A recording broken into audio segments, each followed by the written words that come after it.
12 сентябр пешвои миллат муҳтарам Эмомалӣ Раҳмон зимни сафари корӣ дар ноҳияи Тоҷикобод аз ҷараёни бунёди маҳаллаи нав дар деҳаи Сафедмуни ҷамоати деҳоти қалъаи Лаби Об боздид намуданд. ҳоло деҳаи Сафедмун дорои 430 хоҷагӣ ва 4000 аҳолӣ мебошад. маҳаллаи навбунёд аз 60 хонаи истиқоматӣ иборат хоҳад буд ки барои зарардидагони офати табиӣ, қишри ниёзманди ноҳия аз ҷумла ятимону маъюбон, бенавоён ва мисли онҳо пешбинӣ шудааст. лоиҳаи иншооти мазкур дар заминаи ҳамкории ҷамъияти хайриявии Тоҷикистон бо шарикони хориҷии рушд бунёд мегардад. аз рӯи лоиҳа бароҳбари давлат доир ба инфрасохтори иншооти бунёдгардида маълумот доданд. зикр гардид ки дар маҳаллаи навбунёд тамоми василаҳо ва имкониятҳои зарурӣ барои таъмини шароити будубош ва ҳаёти иҷтимоии сокинон дар назар дошта шудааст. ҳама хонаҳои истиқоматӣ аз рӯи як лоиҳа дар масоҳати 500 метри мураббаъ бо 3 ҳуҷра, ҳаммом, ошхона, ҷиҳози рӯзгор ва техникаи маишӣ сохтаву муҷаҳҳаз шуда ба сокинон тақдим хоҳанд шуд. ин хонаҳо ба шабакаҳои роҳ, оби нӯшокӣ, барқ ва гармидиҳӣ низ пайваст хоҳад шуд. саҳни ҳавлиҳо ва кӯчаҳои маҳалла бо гулу гулбута, дарахтони ороишӣ, сабза ва чароғҳои зебо зинат дода мешавад. сокинони ноҳияи Тоҷикобод аз дастгириҳо ва ғамхориҳои ҳукумати ҷумҳурӣ баҳраманд ҳастанд ва миннатдоригии хешро баён мекунанд.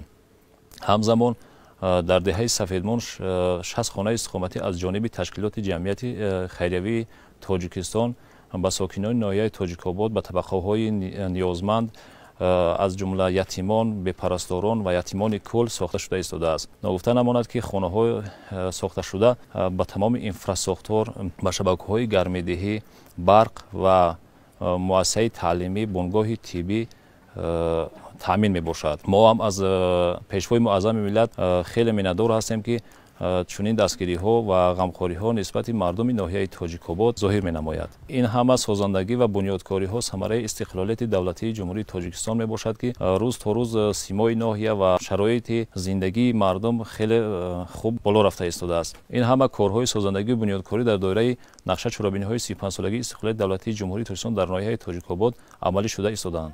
маҳалла ҳамчунин дорои муассисаи таҳсилоти ҳамагонӣ барои 670 хонанда дар ду баст, бунгоҳи тиббӣ, иншооти савдову фароғат ва дигар зербинои зарурӣ хоҳад буд. баъди ба анҷом расидани корҳои сохтмонӣ барои беҳтарсозии некуаҳволии сокинон ва бо шуғли муносиб таъмин намудани онҳо, ба ҳар як хонавода 80 қутии занбури асал ҳадя кардан дар нақша аст.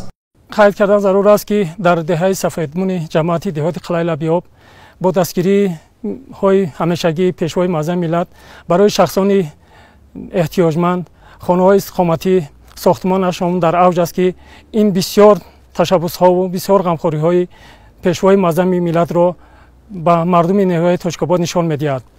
албатта мардуми ноҳияи Тоҷикобод аз ин дастгириҳову ғамхориҳои пайвастаи пешвои муаззами миллат бисёр миннатдору рӯҳи баланд гирифта барои ободонии диёри хеш, барои гулгулшукуфонии ватани азиз пайваста ҷаҳду талош менамоянд.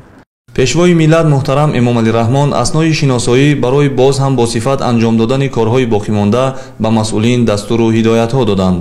ба иттилои масъулин, бунёди ин маҳаллаи хуштарҳи замонавӣ ки дар доираи омодагӣ ба истиқболи сазовор аз 35-солагии истиқлоли давлатии Тоҷикистони азиз идома дорад, то моҳи декабри соли равон ба итмом хоҳад расид.